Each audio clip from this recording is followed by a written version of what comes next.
الحمد لله الذي جعل يوم الجمعة سيد الأيام، ولا نعبد ولا نستعين إلا إياه، وهو الذي فرض صلاة الجمعة بقوله تعالى: إذا نودي للصلاة من يوم الجمعة فاسعوا إلى ذكر الله وذروا البيع، ذلكم خير لكم إن كنتم تعلمون.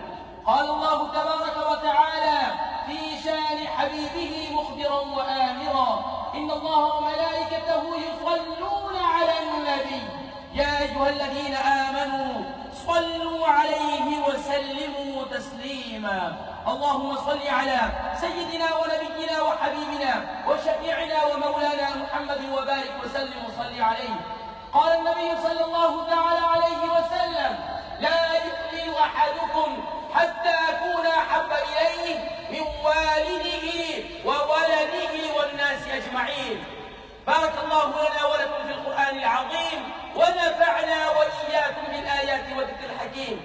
إنه تعالى ملك كريم جواد بر رؤوف رحيم. أقول قولي هذا وأستغفر الله لي ولكم ولسائر المؤمنين والمؤمنات فاستغفروه إنه هو الغفور الرحيم.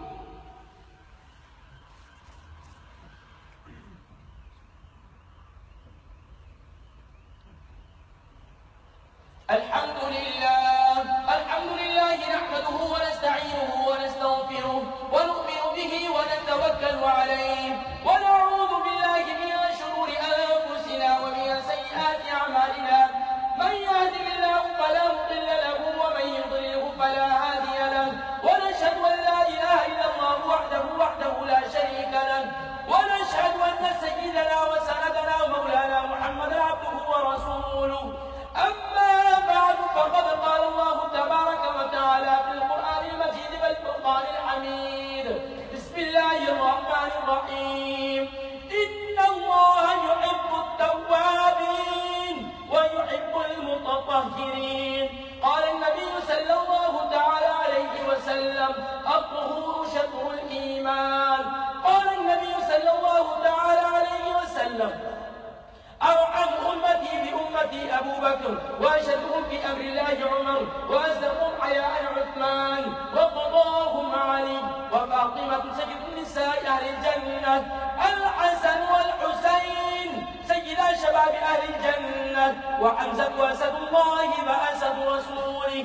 اللهم اغفر للعباس وولده مغفرة ظاهرة وباطنة لا تغادر ذنبا، رضوان الله تعالى عليهم أجمعين. اللهم انصر الإسلام والمسلمين، اللهم أعز الإسلام والمسلمين، اللهم انصر من نصر دين محمد صلى الله تعالى عليه وسلم، وجعل